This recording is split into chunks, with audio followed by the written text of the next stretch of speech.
Gas safety equipments private limited या संस्थेचा हा 12वा वर्धापन दिन.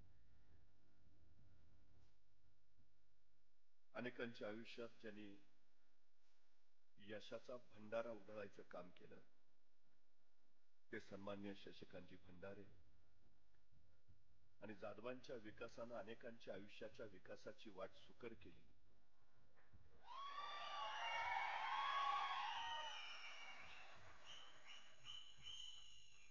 ते विकासजी जाधव 12 वर्षाचा हा अखंड प्रवास पूर्ण करण्यासाठी ज्यांनी ज्यांनी कार्याचा भार उचलला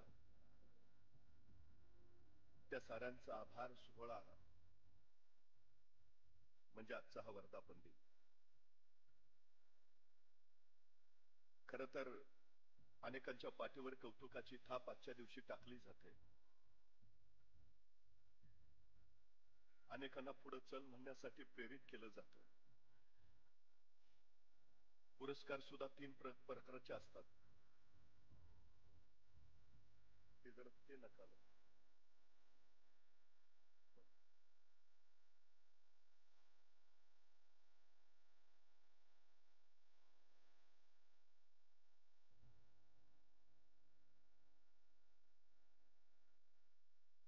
पुरस्कार 3 पद्धतीचे असतात. पहिला पुरस्कार आमच्या सोबत आला पण आतापर्यंत काहीच केलं नाही. आता हा पुरस्कार घ्या आणि निदान इथून पुढे तरी काही करा. दुसरा पुरस्कार दुसऱ्या पद्धतीचा असतो. आमच्या सोबत आला, खूप केलं, आता हा पुरस्कार घ्या आणि निदान इथून पुढे तरी शांत राहा. याच्या पलीकडचा तिसरा पुरस्कार असतो. आपण आतापर्यंत जे केलं त्या कार्याबद्दलची कृतज्ञता आणि इथून पुढे आपण जे करणार आहात त्याच्यासाठीच्या शुभेच्छा असा दुहेरी समन्वय या सत्कारामध्ये असतो. मला असं वाटतं की आजचा आपला वर्धापन दिन हा दुहेरी समन्वय साधणार आहे की आपण आतापर्यंत 12 वर्ष जे केलं त्या कार्याबद्दलची ही कृतज्ञता आहे आणि इथून पुढे आपण जे करणार आहात त्याच्यासाठीच्या या शुभेच्छा आहेत. त्यामुळे खरं तर कौतुक गुणवंतांचं जरूर करावं पण कौतुक करणाऱ्यांचं पहिल्यांदा कौतुक करावं या मताचा मी आहे. मी मनपूर्वक कौतुक करेन ते शशिकांतजी भंडारे आणि विकासजी जाधव यांचं. कारण हे सगळं उभा करणं ही साधी गोष्ट नाही.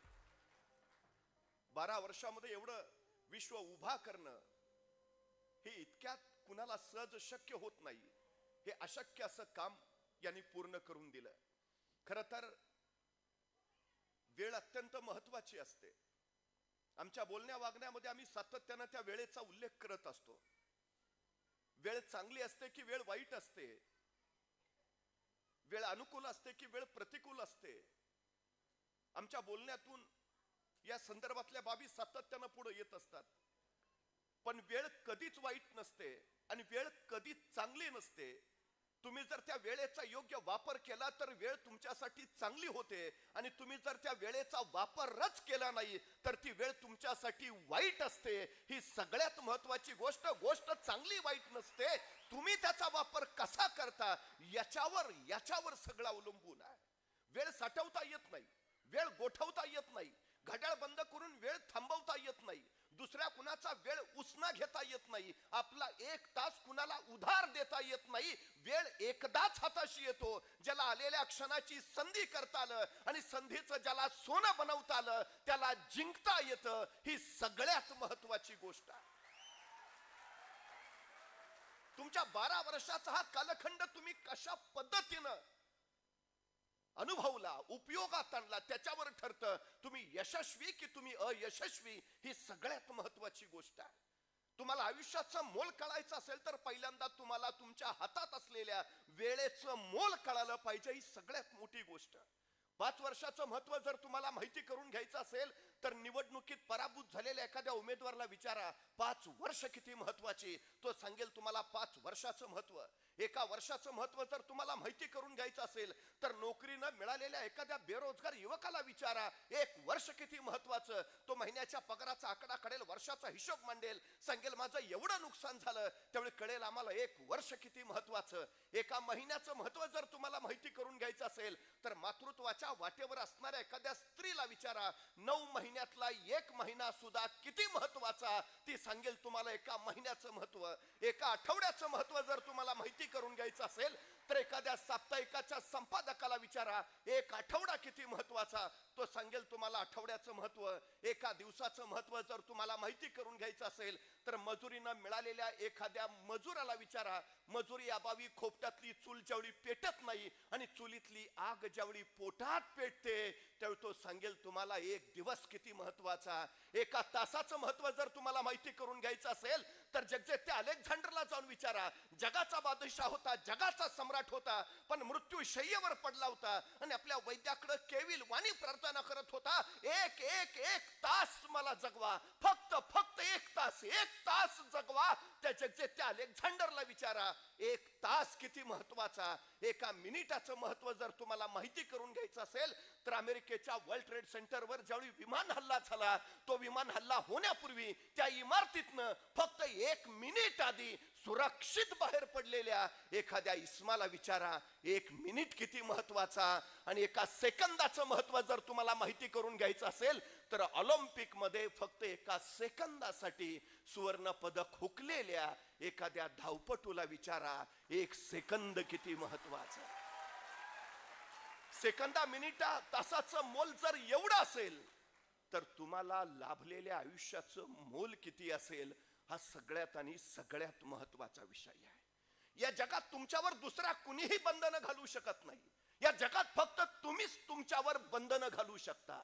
या जगात दुसरा कुणी तुम्हाला मर्यादेत अडकवू शकत नाही. या जगात फक्त तुम्हीच तुम्हाला मर्यादेत अडकवू शकता. या जगात दुसरा कुणीही तुमचा पराभव करू शकत नाही. या जगात फक्त तुम्हीच तुमचा पराभव करू शकता आणि या जगात दुसरा कुणीही तुम्हाला जिंकून देऊ शकत नाही. या जगामध्ये तुम्हीच स्वतःला विजयी करू शकता. दुसऱ्या कुणातही ताकद नाही तुम्हाला विजयी वा पराभूत करायची, ती फक्त तुमच्यात आहे.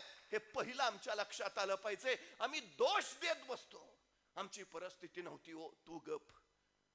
मला भयान राग येतो असल्या माणसांचा. आमची परिस्थिती नव्हती हो. परिस्थिती माणसाला घडवती नाही आणि परिस्थिती माणसाला बिघडवती नाही. माणूसच परिस्थिती घडवतो आणि माणूसच परिस्थिती बिघडवतो. ही सगळ्यात मोठी वस्तुस्थिती आहे. कारण कसली देता तुम्ही? कुणीतरी तो नाही आम्ही गरीब आहे ना, अरे चांगला आहे ना, श्रीमंत व्हायला तुला मिळालेली ही सर्वोत्तम संधी आहे. नाही मला जरा बुद्धी कमीच आहे. उत्तम विद्वान व्हायला तुला मिळालेली ही सर्वोत्तम संधी आहे. श्रीमंताला श्रीमंत व्हायची संधी मिळते नाही, तुम्हाला मिळाली ना. अभिमान बाळगा गरीब असल्याचा, न्यूनगंड कसला करता? मला कळत नाही, चांगला आहे ना, कळवून घ्यायची गरज त्यामुळे निर्माण होते. हे महत्वाचं आहे. कारण सांगू नका. स्वतःच्या कमतरताना बलस्थान बनवा आणि त्या बलस्थानाच्या बळावर स्वतःच्या कर्तृत्वाचा ध्वज फडकवा. हे सगळ्यात महत्वाचं. अनेक लोक कारण सांगतात. मला खरंच 10वी शिकलेले शशिकांत भंडारे आज देशातल्या 7 राज्यामध्ये स्वतःच्या कंपनीचा विस्तार करतात. कोण म्हणतं शिक्षण गरजेचं असतं? एका मंदिरामध्ये एक घंटा वाजवणारा होता. त्याला एकच काम, रोज मंदिरात घंटा वाजवायची. पण त्या मंदिराचे ट्रस्टी बदलले आणि त्यांनी फरमान काढलं, या मंदिरामध्ये देशोदेशीचे भक्त येतात, त्यामुळे मंदिरात काम करणाऱ्या प्रत्येकाला इंग्रजी आलंच पाहिजे, त्याशिवाय इथं नोकरी करता येणार नाही. त्या घंटा वाजवणाऱ्याला प्रश्न पडला, आता आपलं काम घंटा वाजवायचं, आपल्याला कुठे इंग्रजीतनं घंटा वाजवायची? मग नाही आलं तर चालतंय की. त्यांनी ट्रस्टींना सांगितलं, माझं कामच घंटा वाजवायचं आहे, माझा संबंध काय येतो? ट्रस्टी म्हणले, नाही, नियम म्हणजे नियम, इंग्रजी आलंच पाहिजे. 55व्या वर्षी यांनी शिकायचा प्रयत्न केला, जमलं नाही, नोकरी गमवावी लागली. आता नोकरी गेली, करावं काय? तो रडत बसला नाही, निराशेत झाला नाही. त्याने मार्ग शोधायचा प्रयत्न केला, जगण्यासाठी काहीतरी केलं पाहिजे. त्याच्या लक्षात आलं, ज्या मंदिरात आपण घंटा वाजवायचं काम करत होतो त्या मंदिराच्या परिसरात जर कुणाला चहा प्यावासा वाटला तर एकही चहाची टपरी नाही. देशोदिशीचे भक्तगण तर येतात, पण चहा प्यावासा वाटलं तर नाही, आपण चहाची टपरी टाकू. जगण्यासाठी काहीतरी करायला हवं. त्यांनी मंदिराच्या बाहेर चहाची टपरी टाकली. इतका रुचकर चहा द्यायचा, इतकी उत्तम सेवा द्यायचा की त्याचा चहा इतका प्रसिद्ध झाला की मंदिरात न येणारी माणसं सुद्धा त्याचा चहा पिण्यासाठी मंदिराकडे यायला लागली. तुम्ही जे करता आहात ते जर सर्वोत्तम केलं, सर्वोत्कृष्ट केलं, मग तुम्ही कुठलंही काम करत असा. एखाद्या ठिकाणी झाडू मारायचं असेल तरी माणसं सांगतात झाडू मारायचा ना, त्याला बोलवा. त्याच्यासारखा दुसरा कुणीच झाडू मारत नाही. तुम्ही काम काय करताय हे महत्वाचं नसतं, तुम्ही आहे ते काम कसं करताय हे फार महत्वाचं असतं. सगळ्यात महत्वाची गोष्ट. कुठलंच काम छोटं किंवा मोठं नाही. मी काय मोठ्या मल्टीनॅशनल कंपनीत काम करत नाही. मी दास गॅस सेफ्टी इक्विपमेंट्स मध्ये काम करतो. छोटा आहे काम? कोण म्हटलं? अनेकांचे आयुष्य तुम्ही वाचवत आहात. काही वर्षापूर्वी वर्तमानपत्रात सातत्यानं बातम्या यायच्या, सिलेंडरचा स्फोट झाला, जीवितहानी होतीच, वित्तहानी होती. आता बातम्या बंद झाल्यात आणि त्याचं सगळं श्रेय दास गॅस सेफ्टी इक्विपमेंट्सला द्यावं लागेल. हे साधं काम आहे, प्रचंड मोठं काम आहे. छोट्या छोट्या कामातनच तर मोठी उद्दिष्ट गाठली जातात. आमच्याकडे अडचण काय आहे? खाईन तर तुपाशी, नाहीतर उपाशी. जो अकड़ जाते हैं वो उखड़ जाते हैं. हे जीवनाचं सगळ्यात मोठं तत्व आहे. मी हे करणार नाही, मला ते जमणार नाही असं असतंय का? कुठं घरोघरी फिरता का? हे कोणी सांगितलंय? ते आयुष्यात काहीच करू शकत नाही. सगळ्यात महत्वाची गोष्ट, तुमच्या अपेक्षा आहे ना, जे जे उत्तम आहे, सर्वोत्तम आहे, सर्वोत्कृष्ट आहे ते 100% मला मिळालं पाहिजे. मग तुम्ही सुद्धा तुमचं योगदान 100% दिलं पाहिजे. ही सगळ्यात महत्वाची गोष्ट आहे. 50% काम करून 100% रिटर्न तुम्हाला कधीच मिळणार नाही, हे पहिलं लक्षात असू द्या. जे कराल ते उत्तम. तो चहा बनवायचा इतका उत्तम की 6 महिन्यात त्याच्या टपरीचं छोट्या हॉटेलमध्ये रूपांतर झालं. वर्षभरात त्याचं मोठं हॉटेल झालं. त्या एका हॉटेलच्या बळावर त्यांनी 3 3 स्टार हॉटेल काढली. 4थ्या वर्षी त्याची स्वतःची 2 5 स्टार हॉटेल होती. त्या 5 स्टार हॉटेलमध्ये विदेशातले लोक उतरायचे. तिथलं नियोजन, तिथलं व्यवस्थापन, तिथलं जेवण इतकं उत्तम, परदेशी लोक भारावून जायचे. असंच एक अमेरिकेचं शिष्टमंडळ आलं होतं. ते सगळं बघितलं, भारावलं आणि त्यांनी सांगितलं की आम्हाला या हॉटेलच्या मालकाला भेटायचं आहे. आणि मग कुणीतरी यांना धरून समोर आणलं. ते अमेरिकन लोक इंग्रजीतनं बोलतायत, हे जे आपलं मराठीतनं चाललंय ते काय म्हणताय ते ह्याला कळेना, हा मराठीतनं काय सांगतोय त्यांना समजेना. शेवटी एक दुभाषा आला, त्याने कसं बसा संवाद घडवला. पण तो मधला दुभाषा म्हणला, काय राव, 2 5 स्टारचे 3 3 स्टारचे मालक तुम्हाला इंग्रजी येत नाही, तुम्ही इंग्रजी शिकला नाही? तसा तो म्हणला, इंग्रजी शिकलो असतो तर अजून देवळात घंटाच वाजवत बसलो असतो.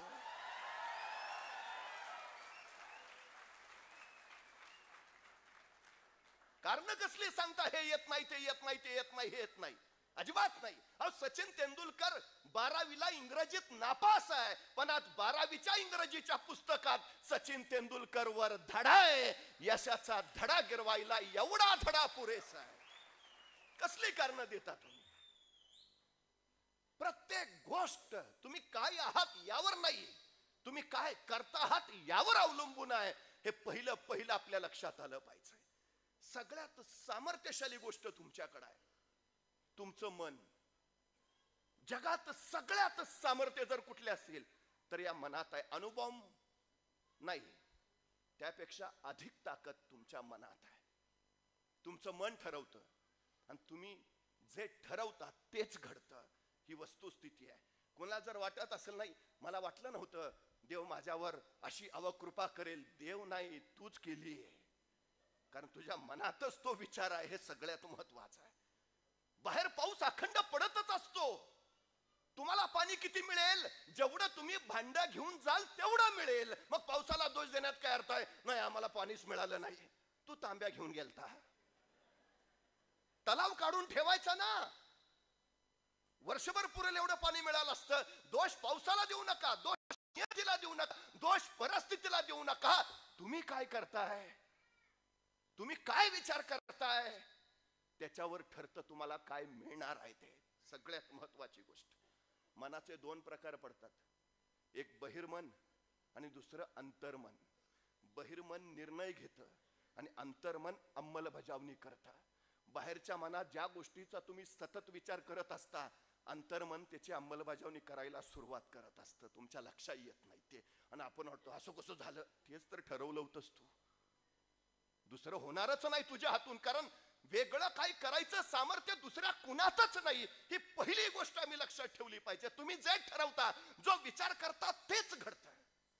तुमचे संस्कार तुमचे विचार बनवतात, तुमचे विचार तुमचे आचार घडवतात, तुमचे आचार तुमच्या सवयी बनतात, तुमच्या सवयी तुमचं चरित्र घडवतात, आणि तुमचं चरित्रच तुमचं भाग्य उजळवतात. ही सगळ्यात महत्वाची गोष्ट आहे. काय विचार करता तुम्ही? म्हणजे हल्ली आमच्याकडे माणसं पण अशी आहेत, खिसा शिवतानाच एवढा छोटा शिवणार की मिळालं तरी घ्यायला असू नये. स्वप्न मोठी पहा ना, खिसे मोठे शिवा ना, अडचण काय आहे? विचार मोठा करणं म्हणजे मोठं होण्याची प्रक्रिया सुरू करणं, हे पहिलं लक्षात असू द्या. मन प्रचंड सामर्थ्यशाली आहे. एका कैद्याला मृत्यूदंडाची शिक्षा दिली, पण काही शास्त्रज्ञांना प्रयोग करायचा होता. शेवटी त्याला मृत्यूदंडच द्यायचा आहे. आता कसाही मेला तरी मेला एवढं खरं. त्याला फाशीची शिक्षा द्यायच्या ऐवजी शास्त्रज्ञांनी न्यायालयाला विनंती करून विषारी सापाचा दंश करून याला मरण द्यावं, आम्हाला एक प्रयोग करायची अशी इच्छा व्यक्त केली, आणि कोर्टानं संमती दिली. त्या कैद्यालाही सांगितलं, तुला मृत्यूदंड झालाच आहे, मृत्यूदंड झालेल्या माणसाला फासावर चढवतात, पण तुला फासावर चढवण्याऐवजी आम्ही विषारी सर्पाचा दंश करून मारणार आहे.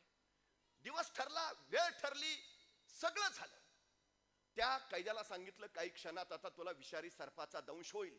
त्याचे डोळे बांधले गेले, आणि विषारी सर्पाचा दंश आता तुला होतो आहे असं त्याला सांगितलं. आणि एका शास्त्रज्ञाने हातात 2 टाचण्या घेतल्या, आणि त्या 2 टाचण्या फक्त त्याला टोचल्या.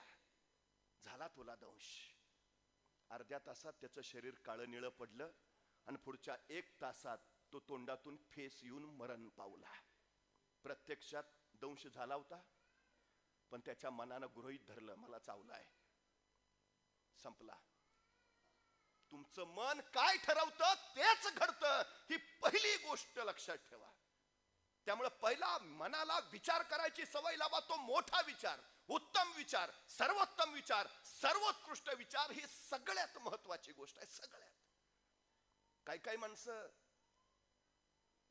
चुकारपणा करतात, आणि त्या प्रामाणिकपणा नसल्यामुळे त्यांचं नुकसान सगळ्यात जास्त होतं. ही सगळ्यात मोठी गोष्ट आहे. यशाला शॉर्टकट नसतो, हे पहिलं लक्षात असू द्या. या जगामध्ये मेहनत न करता कुणाला काही मिळालंय असं उदाहरणच तुम्हाला सापडणार नाही, हे पहिलं लक्षात असू द्या. त्यामुळे पहिली महत्वाची गोष्ट काय, मन घडवा. सकारात्मकतेनं मन घडवा, आणि त्याच्यासाठी सगळ्यात महत्वाची गरज आहे तुमचा तुमच्यावर विश्वास असू द्या. आपण हे करू शकतो, ही सगळ्यात महत्वाची गरज आहे. विश्वास ही फार मोठी ताकद आहे, फार मोठी. बघा ना, 40,000 फौजनिशी अफजल खान महाराजांवर चालून आलाय. महाराजांची फौज किती? खाना एवढी तर अजिबातच नाही, 7,500. मग आता 40,000ची फौज येते. महाराज असं म्हटले तानाजीला, ताना एवढी वेळ जातोस का तू? नाही, सकाळपासून जरा अस्वस्थच वाटतंय, बहुतेक बीपी पण वाढला असेल. असं करे, एवढी वेळ तू जा, मग पुढच्या वेळी मी बघतो. नाही, लढे सिपाही नाम सरदार का पद्धतच नाही. काय केलं महाराजांनी? सगळ्यात महत्वाचं विश्वास किती ठाम होता, मारणारच. तुम्ही काम किती करता याला महत्व नाही, तुम्ही काम कसं करता हेही महत्वाचं नाही, तुम्ही तुमच्या कामाचं नियोजन कसं करता हे फार आणि फार महत्वाचं आहे. सगळ्यात 50 वर्षाचं आयुष्य आहे महाराजांचं, पण या 50 वर्षाच्या आयुष्यात एकही घटना अशी नाही, एकही प्रसंग असा नाही की ज्याचं महाराजांनी नियोजन केलं नाही. अहो ते जाऊ द्या, आईच्या गर्भात असतानाच त्यांच्या आयुष्याचं नियोजन झालंय असा जगातला फक्त एकमेव महापुरुष आहे छत्रपती शिवाजी महाराज. जन्माला यायच्या आधीच ठरलंय का जन्माला यायचं आहे, जन्माला यायच्या आधीच ठरलंय जन्माला येऊन काय करायचं आहे. 50 वर्ष एकही घटना नाही की ज्याचं महाराजांनी नियोजन केलं नाही. सगळ्यात महत्वाचं आईन्स्टाईन सांगायचा, मला जर कुणी तासाभराचं काम करायला सांगितलं तर ते तासाभराचं काम कसं करावं याच्या नियोजनात मी 50 मिनिटं घालवीन आणि 50 मिनिटाच्या नियोजनाच्या बळावर तासाभराचं ते काम मी फक्त 10 मिनिटातच संपवीन. सगळ्यात महत्वाची गोष्ट नियोजन. काय करताय तुम्ही? आम्ही सेफ्टी इक्विपमेंट देतोय.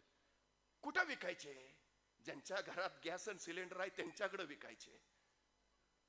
ठरलं पाहिजे ना, हे नियोजन आहे. सगळ्यात महत्वाची गोष्ट आहे.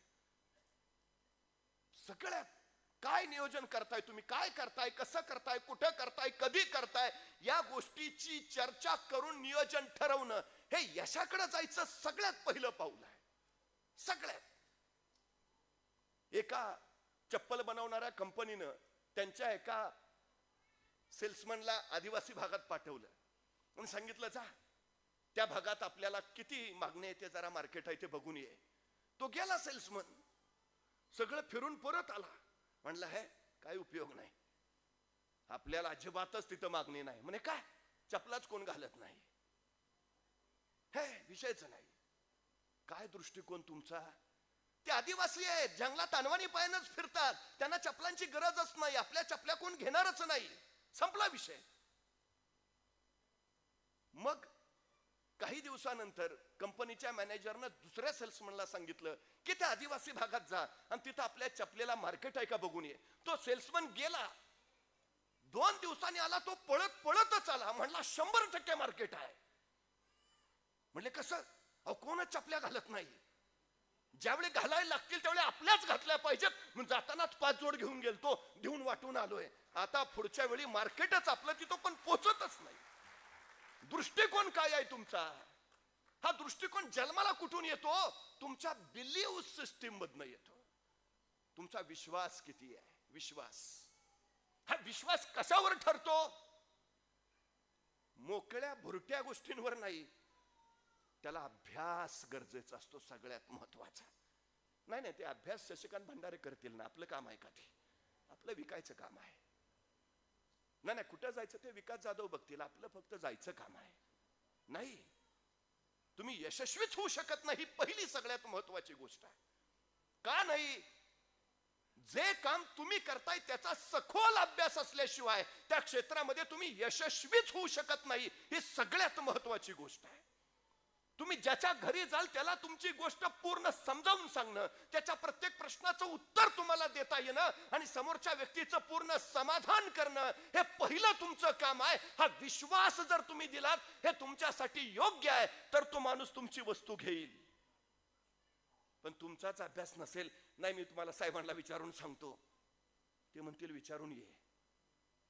महाराज यशस्वी का झाले हो? तुम्हाला माहिती आहे काय? काय नव्हतं महाराजांकडे, सैन्य नाही, साधनं नाही, संपत्ती नाही, पण तरी महाराजांनी स्वराज्य उभा करायचं स्वप्न बघितलं. विश्वास करू शकतो, जमेल का, होईल का, नाही पण माणसं येतील का, मग आली तर त्यांना काय द्यायचं, पगार चालू करता येईल का, मग कोण आहे का, सवाल नाही. कशाच्या बळावर? हा विश्वास आहे, करू शकतो. एबे करे नावाचा एक फ्रेंच प्रवासी चौलच्या कार्यालयात उतरला. त्याला राजापूरच्या बंदरात जायचं होतं. मग तो परवाना घेण्यासाठी महाराजांच्या कार्यालयात पोहोचला. आता त्यांनी तिथं येऊन परवाना घ्यावा का नाही, त्यांनी पहिला प्रश्न त्या महाराजांच्या कार्यालयातल्या अधिकाऱ्याला विचारला. तुमच्या महाराजांचं सैन्य कमी, तुमच्या महाराजांकडे संपत्ती कमी, तुमच्या महाराजांचं सामर्थ्य कमी, तरी तुमचे महाराज प्रत्येक लढाईत यशस्वी होत आहेत. तुमच्या महाराजांच्या यशाचं कारण काय? आणि महाराजांच्या कार्यालयातला अधिकारी म्हणाला, आमच्या महाराजांच्या यशाचं कारण अभ्यास, प्रचंड अभ्यास. अर्थशास्त्र, धर्मशास्त्र, राज्यशास्त्र, नीतिशास्त्र, समाजशास्त्र, इतिहास महाराजांना तोंड पाठ आहे आणि भूगोल जणू महाराजांच्या नजरेत साठवलाय. अभ्यास हेच आमच्या महाराजांच्या यशाचं कारण आहे. कुठल्या क्षेत्रात आहे तुम्ही, त्या क्षेत्रातला परिपूर्ण अभ्यास हे तुमच्या यशाचं सगळ्यात महत्वाचं कारण आहे. सगळ्यात. डॉक्टर प्रवीण बडेंनी त्यांच्या आयुर्वेद ज्ञानाचा सगळा वापर केला. आता तुम्ही डायबोचं औषध विकाल, असं आहे तसं आहे, माहिती सगळी पाहिजे. अभ्यास, तुमच्याकडे अभ्यास असेल तर लोकांचा विश्वास बसेल आणि लोकांमध्ये तुम्ही विश्वास निर्माण करू शकलात तर पुढच्या गोष्टी घडतील. ही सगळ्यात महत्वाची गोष्ट आहे. सगळ्यात. शून्यातनं विश्व उभा केलं महाराजांनी. कशाच्या बळावर? काही नाही महाराजांकडे, तरी महाराज शून्यातनं विश्व उभा करतात आणि आमच्याकडे सगळं रेडीमेड तयार आहे, तरी आमच्या हातनं काही होत नाही.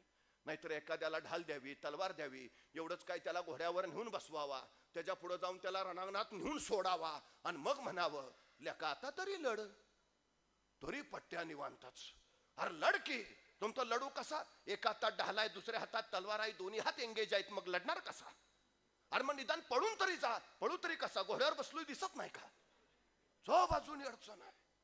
मुंगी बघितली? मुंगी मुंगी केवढीशी, तिचं डोकं केवढंस, डोक्यातला मेंदू केवढासा, तरी पण त्या मुंगीला बरोबर कळतं कुठल्या गावातल्या, कितव्या आळीतल्या, कितव्या घरातल्या, कितव्या खोलीतल्या, कितव्या कपाटावरच्या, कितव्या फळीवर किती नंबरचा साखरेचा डबा आहे. सांगावं लागत नाही, रस्ता दाखवावा लागत नाही. काय आहे तुमच्याकडे हे मला विकायचं आहे. मुंगी सारखं ध्येय ठरलेलं हवं. कुठल्या गावात, कुठल्या आडीत, कितव्या घरात, कुठं कोण राहत आहे, जो माझं इक्विपमेंट घेईल. अरे एवढीशी मुंगी करते, तुम्हाला अडचण काय आहे? विश्वास सगळ्यात महत्वाचा आहे. तो हा विश्वास महाराजांनी त्या विश्वासाच्या बळावर स्वराज्य उभा केला. आणि एक गोष्ट तुम्हाला सांगू, इंग्रजांनी 150 वर्ष आपल्यावर राज्य केलं. का केलं माहिती आहे? जेवढा आपल्याला आपल्या देशाबद्दल अभ्यास नाही, तेवढा आपल्याबद्दल त्यांनी अभ्यास करून ठेवला आहे. 197 इंग्रज पहिल्यांदा या देशात आले आणि त्यांनी पहिलं काम काय केलं तर भारतीयांचा अभ्यास केला आणि त्यांच्या लक्षात आलं ह्यांच्यावर राज्य करणं सोपं आहे. मग त्यांनी आणखी 1000 बोलावले, नंतर 1000, नंतर 1000. तुम्हाला माहिती नसेल, 1947 साली देश स्वतंत्र झाला त्यावेळी देशात फक्त 1,03,000 इंग्रज होते. 1,03,000 इंग्रजांनी 29 कोटी लोकसंख्येच्या भारतावर राज्य केलं. 6,500 मैल लांबीवर आलेल्या मुठभर इंग्रजांनी. कशाच्या बळावर? अभ्यास. आपल्याकडे तो नाहीच आहे. कधी कुणाच्या डोक्यात आलं असतं का हो? चुलीवरनं गॅसकडे जाणं एवढं आपल्याला कळतं, पण गॅसच्या वापरात सुद्धा धोके आहेत. मग त्याच्यात सुद्धा काहीतरी सेफ्टी इक्विपमेंट्स तयार केलं पाहिजे. ही संकल्पना ती फार महत्वाची आहे. ज्याला ही सुचते तो फार महत्वाचा आहे. रोळलेल्या वाटेवरनं सगळेच जातात, पण जे कुणाला सुचत नाही, हे ज्याला सुचतं तो यशस्वी होतो. ही सगळ्यात महत्वाची गोष्ट आहे. कसं सुचतं हे? जमतं कसं? एक सगळ्यात महत्वाचा गुण असतो जिज्ञासा. तोच आमच्याकडनं सध्या गायब झालाय. मधुसूदन मोहिते पाटील शिक्षण क्षेत्रात काम करतायत. आमच्या पोरांमध्ये दादा हा गुणच राहिलेला नाही. म्हणजे इंग्रजांना इथं राज्य करायचं होतं, त्यांना मालक बनवून राहायचं होतं, आम्हाला गुलाम बनवायचं होतं. म्हणून मॅकॅलोनं जी शिक्षण पद्धती बनवली तीच मुळात गुलाम बनवणारी, ज्यात जिज्ञासा हा शब्दच नाही. मला कधी कधी बरं वाटतं, म्हणजे बरं झालं ते सफरचंदाच्या झाडाखाली न्यूटनच बसला होता. ते सफरचंद खाली पडलं, मग त्या न्यूटनला प्रश्न पडला सफरचंद खालीच का पडलं, आणि मग गुरुत्वाकर्षणाचा शोध लागला. मला खरंच बरं वाटतं की बरं झालं न्यूटनच बसला होता. आपल्यातला एखादा बसला असता तर आणि पडला असतं सफरचंद खाली, काय प्रश्न पडला असता आपल्याला? बरं झालं मी असतानाच पडलं. दुसरा प्रश्न, बरं झालं आणखी कुणी नाही, अकेले अकेले खाएंगे. आणि जर एखाद्याला प्रश्न पडला सफरचंद खालीच का पडलं आणि त्यानं विचारलं वडिलांना, बाबा सफरचंद खाली का पडलं? बाबा म्हणणार, खाना मुकाट्यानं का डोक्याला ताप देतो, हाय ते व्याप कमी आहेत का? संपला आमचा न्यूटन सफरचंदाच्या झाडाखालीच. नवीन कल्पना सुचतात कुणाला? ज्याच्याकडे जिज्ञासा हा गुण आहे त्यांना. मी शशिकांत भंडारे, विकास जाधवांना का मानतो? ते का बॉस आहेत? कारण त्यांच्यात जिज्ञासा आहे. सगळ्यात महत्वाचं नवं काय करता येईल, लोकांना नवं काय देता येईल, ही सगळ्यात महत्वाची जिज्ञासा. 350 वर्षापूर्वी महाराजांनी ते केलं, जे औरंगजेबाकडे नाही, जे आदिलशाहीकडे नाही, जे निजामशाहीकडे नाही, असं विलक्षण युद्ध तंत्र निर्माण केलं. कमीत कमी सैन्यानं जास्तीत जास्त शत्रू कसा उतरायचा. नवी कल्पना, नवी संकल्पना. नवं काय करताय तुम्ही, बदललात तर बदलणाऱ्या जगात टिकून राहता. हा जगाचा सगळ्यात महत्वाचा नियम आहे. कधी काळी मोबाईलचा शोध लागला त्यावेळी तुमच्याकडे नोकियाचे फोन असतील. आता कुठे गेलं नोकिया? का? बदलत्या जगाबरोबर नोकिया बदललं नाही, संपला. तुम्ही आता सेफ्टी इक्विपमेंट्स कडनं आयुर्वेदाकडे शिरला का? ही आत्ताची जगाची सगळ्यात जास्त गरज आहे. सगळ्यात. 30 वर्षाच्या पोराच्या किडन्या बाद होत आहेत. 40 वर्षाच्या पोराला हार्ट अटॅक येतोय. मी 22 वर्षाची पोरं सुद्धा अटॅक न जाताना बघितलीत. अलीकडचं काळ गरज काय आहे? तुम्ही सगळं कमवाल, पण उपभोग घेणारं शरीरच जर तुमचं व्यवस्थित नसेल तर त्याचा उपयोग काय, ही सगळ्यात महत्वाची गोष्ट आहे. सगळ्यात महत्व कशाला आता? आरोग्य. आमची अडचण काय झाली माहितीये? जे आम्हाला मोफत मिळालंय त्याची आम्हाला किंमत नसते, अजिबात नसते. संवेदनशीलतेतनं कृतज्ञता जन्माला येते, आणि ज्याच्या ठाई कृतज्ञता असते त्याला प्रत्येक गोष्टीची किंमत माहिती असते. आम्ही आमच्या चष्म्याची जेवढी काळजी घेतो तेवढी स्वतःच्या डोळ्यांची काळजी घेत नाही. आम्ही आमच्या मोबाईलची जेवढी काळजी घेतो.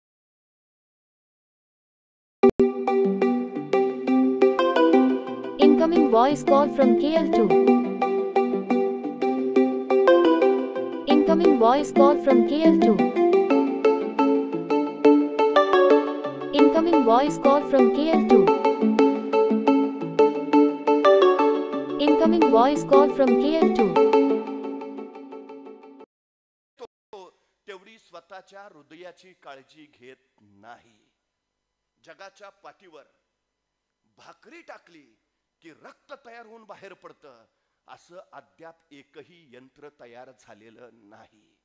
ते अद्भुत आणि अलौकिक यंत्र त्या नियंत्यानं शरीर म्हणून तुम्हाला दिलंय, ज्यात भाकरी टाकली की रक्त तयार होऊन बाहेर पडतं. मग एवढं अद्भुत आणि अलौकिक शरीर आम्हाला लाभलंय, त्याची काळजी किती घेतो आम्ही?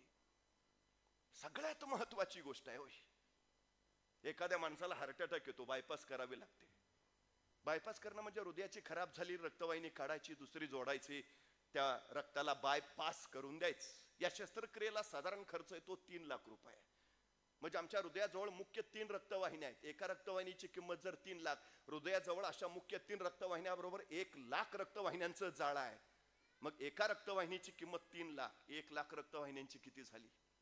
2 डोळे दिलेत आम्हाला. एखादा डोळा बाद होतो, आता डोळा बदलता येतो, नवा डोळा बसवता येतो. नव्या डोळ्याची किंमत आहे 20 लाख, 2 डोळ्याची झाली 40 लाख. 2 किडन्या दिल्यात आम्हाला. माणसं नको ते अपेपान करतात, किडन्या बाद होतात, डायलिसिस वर जातात. डॉक्टर सांगतात जगायचं असेल तर किडनी बदलून घ्या. किडनी बदलून मिळते. एका नव्या किडनीची किंमत आहे 40 लाख, 2 किडन्याची किंमत झाली 80 लाख. म्हणजे आमचे डोळे 20 लाखाचे, रक्तवाहिनी 3 लाखाची, किडन्या 80 लाखाच्या. असा जर शरीराच्या अवयवाचा हिशोब केला तर शरीराची किंमत जाते कोट्यावधी अब्जावधी रुपयांच्या पुढं. अरे त्या परमेश्वरानं जन्माला घालताना ही अब्जावधी रुपयांची शरीर नावाची प्रॉपर्टी देऊन पाठवलं. ती प्रॉपर्टी जपाना कुठल्या संपत्तीच्या मागे लागतो?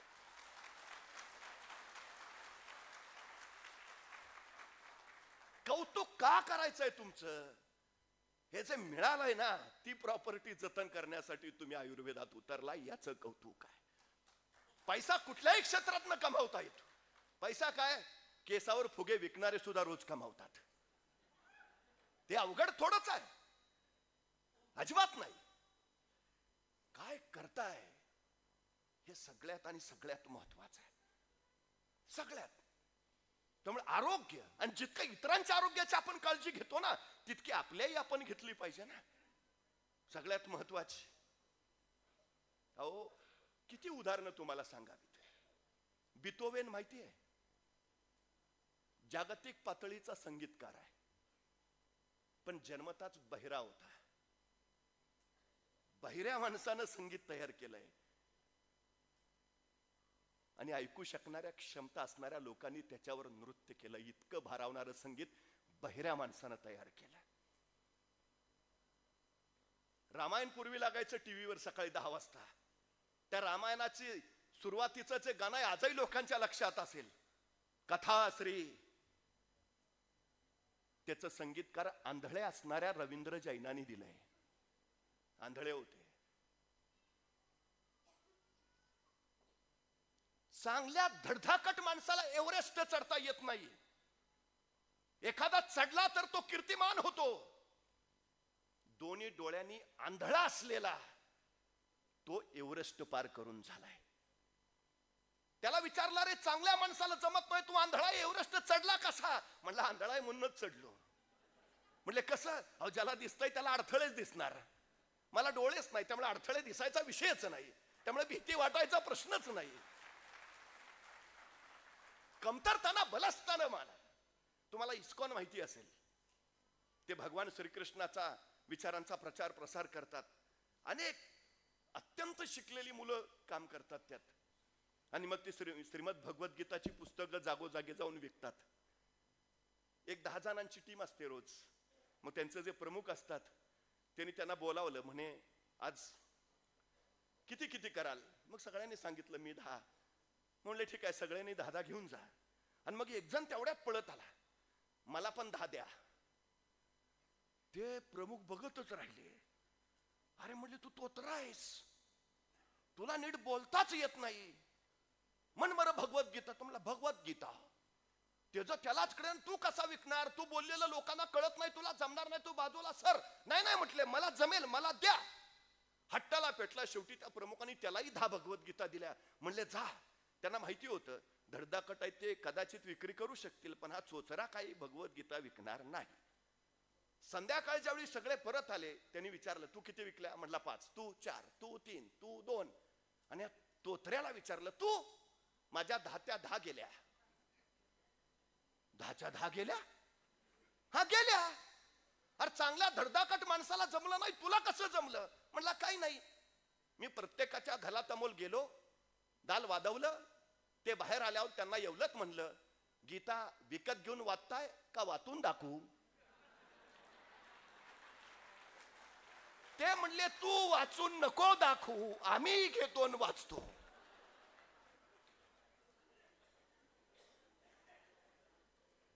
दास मध्ये काम करणाऱ्या कुणाला जर वाटत असेल मी असाय मला हे जमणार नाही, मी तसाय मला ते साधणार नाही, माझं असाय मला कसं जमेल, सोडा.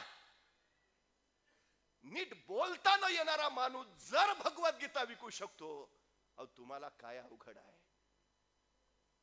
बिलीव्ह सिस्टीम महत्वाची पाहिजे. विश्वास आपण करू शकतो. 10 नोव्हेंबर 1659 दुपारी 2:30 वाजता महाराजांनी खानाचा कोतळा बाहेर काढला. खान मारला, विश्वासच होता मारणार. पण महाराजांना आणखीन एक गोष्ट माहिती होती, खान येताना 4000 घोडी घेऊन आलाय, किमान 2000 घोडी पळून जातील. पण या प्रसंगात आपल्याला 2000 घोडी मिळणारच आहेत. आणि महाराजांना ती मिळाली. पण आता नुसती घोडी मिळून उपयोग आहे का? ते घोडे चालवणारा प्रशिक्षित घोडेस्वार पण हवा, तर त्या घोड्यांचा उपयोग. विश्वास किती आहे महाराजांचा, नियोजन किती आहे बघा. अफजल खानाच्या प्रसंगाच्या 6 महिने अगोदर महाराजांनी आपल्या 2000 लोकांना प्रशिक्षित करून ठेवलंय. आणि त्यांना सांगितलंय 6 महिन्यानंतर 10 नोव्हेंबरला सायंकाळी 4 वाजता तुम्हाला घोडे मिळणार आहेत, बुकिंग झालेलं आहे.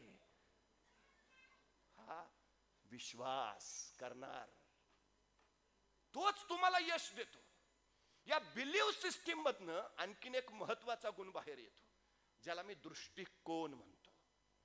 आता दृष्टिकोनाचे परत 4 प्रकार पडतात. यशस्वी कोण होतं? तुमचा दृष्टिकोन कसा आहे? दृष्टी सगळ्यांना असते, दृष्टिकोन फक्त काही लोकांना असतो. यशस्वी दृष्टी असणारे नाही, दृष्टिकोन असणारे होतात. ही सगळ्यात महत्वाची गोष्ट आहे. सगळ्यात काय तुमचा दृष्टिकोन? पहिला प्रकार आहे दृष्टिकोनाचा झिरो ऍटिट्यूड. Zero attitude. ह्या वर्गाची माणसं अशी आहेत, त्यांना काही सांगा ते म्हणतात नाही शक्यच नाही. अरे पण चांगलं प्रोडक्ट आहे, सांगितलं ना जमणारच नाही. अरे पण चांगला फायदा आहे, मी सांगतोय ना होणारच नाही. हे कंप्लीट काही सांगा, तर्क नाही, अभ्यास नाही, माहिती नाही, ह्यांचा ठरलेला जमणार नाही. हे झिरो ऍटिट्यूड, काहीच करू शकत नाही, ते अजिबातच काही नाही. म्हणजे एक खेडेगाव होतं, त्या खेडेगावच्या बाहेर एक डोंगर होता आणि त्या डोंगरावर त्या गावातला आतापर्यंत कुणीच गेलं नव्हतं. वंदत अशी होती, जो त्या डोंगराकडे गेला तो परत आलाच नाही. त्यामुळे त्या डोंगराकडे कुणी जातच नव्हतं. पण काही तुमच्यासारखी बंडखोर वृत्तीची पोरं होती. 15 ऑगस्टला त्यांनी ठरवलं की आतापर्यंत त्या डोंगराकडे कोणी गेलं नाही किंवा ह्या डोंगरावर कोणी जाऊ शकत नाही असं सांगितलंय. या 15 ऑगस्टला आपण स्पर्धा लावायची. जो या डोंगरावर जाऊन झेंडा रोवेल त्याला 1 लाख रुपयाचं बक्षीस. स्पर्धा जाहीर झाली आणि सगळं गाव गंभीर झालं. सगळं गाव भ्यायलं. म्हातारी कोतारी सगळी त्या पोरनं सांगायला लागली, नाही ते कशाला काढलंय, हे काय चांगलं आहे का, चांगलं चाललंय ना, विषयाची परीक्षा कुणी घ्यायला सांगितलंय, कुणी उद्योग सांगितलाय, ते स्पर्धा बंद करा, असलं काहीतरी काढू नका. पण पोरं हट्टाला पेटली, नाही काय व्हायचं ते उद्या स्पर्धा होणार. मग माणसाने घराघरातल्या आपल्या पोरांना सांगायला सुरुवात केली, हे बघ तू काय त्यात पडू नको, तुला आयुष्यात नाही काय जमलं तरी चालेल, आम्ही सांभाळतो, पण त्या स्पर्धेत भाग घेऊ नकोस. घराघरातनच नकार चालू झाला. पण पोरं हट्टाला पेटलेली ऐकेनात. शेवटी 15 ऑगस्टची स्पर्धा ठरल्याप्रमाणे होणार हेच झालं. कशी तरी सगळ्यांच्या नकाराला बाजूला सारून सारून 7-8 पोरं तयार झाली. आता स्पर्धा तयार होणार. गावची पंचायत परत आली, कशाला काय ते काढलंय, उगाच विषयाची परीक्षा, आतापर्यंत कोण गेलंय का, गेलेलं परत आलंय का, मग कशाला हे करायचं, बंद करा सगळं. पोरं ऐकेनात. मग त्या लोकांनी स्पर्धेत भाग घेतलेल्या तरुणांना सांगायला सुरुवात केली, उगाच कशाला जाताय, कशाला मारताय, चांगलं चाललंय ना, उगा कोणी विषयाची परीक्षा, थांबा थांबा थांबा. त्या 8 जणातले 2 त्यांच्याही बोलण्याला बळी पडले, तेही थांबले. आता राहिले 6 जण. 6 जणांच्या बळावर स्पर्धा सुरू झाली. खालनं अख्खं गाव सांगतंय, अरे नका जाऊ, ऐका, जो गेलाय तो परत आला नाही, आतापर्यंत तिथं कुणी गेला नाही, कशाला असं करताय. तरी पण ते 6 पुढं पुढं पुढं निघालीत, 4 पुढं पुढं चाललीत, 2 मागं मागं चाललीत. आता खालनं कलका चालूच आहे, नका जाऊ नका जाऊ नकाराचा. तशी शेवटची 2 चर्चा चालू झाली. खरं असेल का, सगळी म्हणतात ते आतापर्यंत कोण गेलंच नाही आणि जो गेला तो परत आलाच नाही, तुला काय वाटतंय. तो म्हणला, सगळी म्हणतात म्हणल्यावर लगा असणार काहीतरी, उगा म्हणतात का, मग तुला काय वाटतं. मला पण नकोच वाटतंय, पण तू म्हणला म्हणून आलोय. म्हणला मी पण म्हणतो आता नको जायला, चल माग. मागचे माग 2 गायब झाली. आता पुढं 4 चाललीत. त्यातलं एकाला वाटलं ही 2 आपल्या माग आहेत. काही अंतर पुढे गेल्यावर त्यानं मागं वळून बघितलं, ह्याला ती मागची 2 दिसेच नाहीत. तर समजा अयो पडलो तर उचलायला पण कोण नाही. नको बाबा, त्यानं तशीच उतारानं खाली भरारी मारली. आता Incoming voice call from KL2. Incoming voice call from KL2. Incoming voice call from KL2. Incoming voice call from KL2. Incoming voice call from KL2. 3 एक तराट पुढे चाललेला, 2 मागं चाललेले. अचानक त्या दोघातलं एक जण ठेचकाळलं आणि धाड दिशे पडलं. पुढच्यानं त्याला उचललं. काय झालं काय कळलंच नाही का, कोणीतरी मागणं ढकलल्यासारखं झालं. अरे पण तुझ्या मागं कोणच नाही, तीच सांगतोय ना, कोणीतरी ढकललंय का. तुला माहिती आहे रस्त्याने मी खाली बघूनच चालतो, आतापर्यंत कधीच लेखा ठेच लागली नाही. आजच काय आहे, 100% काहीतरी आहे, 100% आहेच. त्याची अवस्था बघितली तर ती दुसरं गाव. मग तू का नको जाऊ माघारी. ती 2च्या 2 माघारी सुटली. आता एक जणच राहिलाय आणि तोच गडी डोंगराच्या दिशेने निघालाय. खालचं सगळं गाव सांगतंय, बाळा ऐक, नको जाऊ ये माघारी, नको जाऊ ये माघारी. पण ते काय कुणाच्या ऐकायच्या नादात नाही. ते तरा तरा तरा चाललं, डोंगरावर पोचलं, झेंडा रोवला आणि हात आवरून जिंकलो म्हणून खातवारे करायला लागलं. सगळ्या गावानं कल्लोळ केला. ते उतरणं तराट सुटलं, गाव त्याला उचलायला तिकडून सुटलं आणि त्या एकट्या जिंकलेल्या पोराला सगळ्यांनी उचलून घेतलं. त्याची जंगी मिरवणूक चालली. एकानं त्याला खांद्या उचलून घेतलेला आणि तिथंच एक म्हातारं त्याला सारखं विचारतंय, आतापर्यंत कोणच गेलं नव्हतं, तू गेलाच कसा. आतापर्यंत कुणाला जमलं नव्हतं, तुला जमलं कसं. आतापर्यंत गेलेला कुणी परतच आला नव्हता, तू आला कसा, तुला साधलं कसं, तुला जमलं कसं सांग. तसं ज्यानं त्याला खांद्या उचलून घेतलं तो म्हणला, अहो त्याला कशाला विचारताय, ती बहिरा आहे.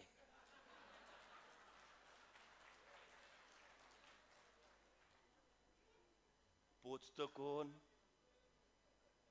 जो दुनियेचं नाही स्वतःच ऐकतो तो. काय करायचंय? तुम्हाला जे वाटतं तेच करा. झिरो ऍटिट्यूड असणारी माणसं तुम्हाला मागच खेचणार, हे सगळ्यात महत्वाचं आहे. अजिबात इतर काय म्हणतात लक्ष द्यायचं नाही. तुम्हाला काय वाटतं करायचंय ना, दास मध्ये पुढे जायचंय ना, जाणार, संपला विषय. कोण दुनिया काय म्हणताय मला फरक पडत नाही. बहिरेवा, ध्येय ठरवा, बहिरेवा, संपला विषय.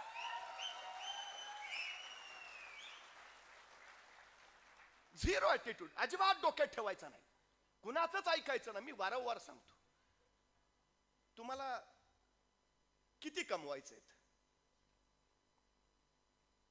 तुम्हाला जर 100 करोड कमवायचे असतील तर तुम्ही 100 करोड संपत्ती असणाऱ्या माणसांच्या संगतीत राहा. तुम्हाला जर 50 करोड कमवायचे असतील तर तुम्ही 50 करोड संपत्ती असणाऱ्या लोकांच्या संगतीत राहा. तुम्हाला कमवायच्या 100 करोड आणि तुम्ही रोज 100 रुपये कमावणाऱ्याच्या बरोबर, शक्यच नाही. तुम्ही 100च कमावणार रोज. कुणाच्या संगतीत आहात ती संगत ठरवते तुम्ही कोण होणार. तुम्ही भाग्यवान आहात, तुम्ही विकास जाधवांच्या संगतीत आहे. तुम्ही भाग्यवान आहात, तुम्ही शशिकांत भंडारे यांच्या संगतीत आहे, कारण यांची स्वप्नच मोठी आहेत. अरे देशातली 7 राज्य, आता अख्खा देश, आणि देश का बाहेर. तुम्हाला माहितीये सुरुवातीला कॉम्प्युटर आले. एक 10वी नापास झालेलं पोरग रेडिओ दुरुस्त करायचं. जग बदललं तसं घराघरात कॉम्प्युटर दिसायला लागले. मग त्यानं कॉम्प्युटर दुरुस्तीचा कोर्स शिकून घेतला. कॉम्प्युटर दुरुस्त करताना ते हँग व्हायचं, मग त्यात व्हायरस जायचा. आणि मग त्यांनी दुरुस्त करताना डोक्यात विचार आला, म्हटलं हे व्हायरस घुसल्यावर मग ते काढण्यापेक्षा व्हायरस जाऊच नाही म्हणून काय करता येईल का. आणि त्या 10वी नापास पोरानं अँटी व्हायरसचा शोध लावला. तुम्हाला माहिती आहे, ज्याला ही कल्पना पहिल्यांदा सुचली त्याची कंपनी आज जगभर अँटी व्हायरस पुरवते. तो पोरगा माझ्या रहिमतपूरचा काटकर म्हणून आहे. क्विक हिल नावाची त्याची कंपनी आहे. जे सगळे करतात ते करू नका. जे चालेल, जे गरजेचं आहे, जे कुणाला सुचणार नाही, ते कुणाच्या संगतीत आहे तुम्ही त्याच्यावर ठरतं तुम्ही काय होणार. सगळ्यात महत्वाचं, नकारात्मक माणसाच्या संगतीतच जाऊ नका, अजिबात नाही. दुसरा प्रकार आहे एक लोअर क्लास ऍटिट्यूड. ह्या लोकांना जर काय सांगितलं ना, नाही आता दास आयुर्वेदात घुसतय, तुला काय वाटतं? नाही नाही. अरे जमेल का? नाही नाही, मला नाही जमणार. तुला जमेल, तू कर, माझी काय अडचण नाही, तू कर. हे लोअर क्लास ऍटिट्यूड वाले काय ते सांगतात दुसऱ्याला जमेल, मला नाही, मला नाही. म्हणजे एखाद्याला म्हटलं चल ना आता दास आयुर्वेदात उतरलाय, तू पण ये, सामील हो. तो म्हणतो मी एकटा येऊन काय करणार, बाकीचे नकोत का? मग आपण त्याला तिथंच सोडतो, बाकीचे गोळा करायला जातो. बाकीचे गोळा करून मग त्याच्याकडे तो, चल आलेत बाकीचे, मग आहेत ना बाकीचे, मी नाही आलं म्हणून काय होत आहे. हे लोअर क्लास ऍटिट्यूड. काय जे करायचंय ते दुसऱ्याने, मला नाही जमणार. तिसरा एक ऍटिट्यूड आहे याच्यात, एव्हरेज ऍटिट्यूड. नाही बघू आता भंडारे साहेबांनी काढलाय, करू प्रयत्न, झालं झालं. विश्वास नाही, खात्री नाही, आत्मविश्वास तर अजिबात नाही. एव्हरेज. सगळे करतायत ना, बघू सगळ्यांचं होईल तेच आपलं होईल. यश नाही नाही नाही, एव्हरेज नको. काय हवंय? Champions attitude. चॅम्पियन्स काय आहे त्याच्यात? विश्वास करणार करणार. आय कांट हा शब्दच त्याच्या शब्दकोशात नाही. इम्पॉसिबल, त्याला माहितच नाही. तुला जमणार नाही, तुला जमणार नाही, मला जमेल.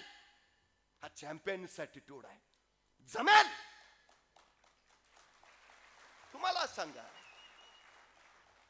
जगातला सर्वाधिक श्रीमंत कोण आहे आता? Elon Musk. त्याच्या वडिलांची काय प्रचंड मोठी संपत्ती होती. तोही सर्वसाधारण माणूस होता, सर्वसाधारण. 51 वर्ष वय असेल त्याचा. आता वयाच्या अवघ्या 45व्या वर्षी तो जगातला सगळ्यात श्रीमंत माणूस झालाय. काय आहे त्याच्याकडं? काय विचार करतो तो? झाला कसा? Champions attitude. इम्पॉसिबल शब्द त्याच्या डिक्शनरीतच नाही, अजिबातच नाही.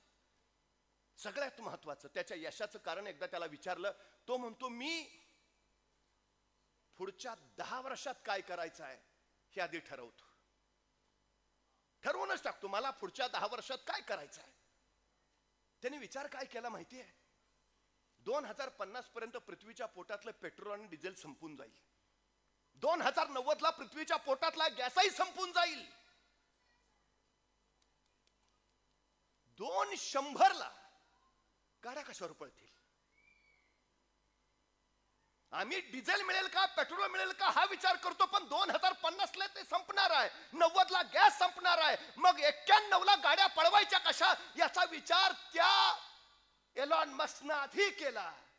आणि दुसऱ्याची असलेली कंपनी टेस्ला नावाची त्यानं विकत घेतली आणि इलेक्ट्रिक गाड्यांची निर्मिती सुरू केली. कशाच्या बळावर सर्वाधिक श्रीमंत? उद्याचा विचार, उद्या काय चालेल, आत्ता आत्ता पुढच्या 10 वर्षात मला काय करायचं आहे याचा विचार तो करतो. आणि 10 वर्षात काय करायचं आहे ते ठरलं की हे 10 वर्षातलं मला 1 वर्षात कसं करता येईल याच्यावर तो काम सुरू करतो. तुम्ही काय करता? सेल करताना टार्गेट ठरवता. तुमच्या इथल्या पुरस्कार सोहळ्यात सुद्धा यांनी एवढं केलं, त्याला गाडी ठरलंय. टार्गेट काय ठरवता तुम्ही?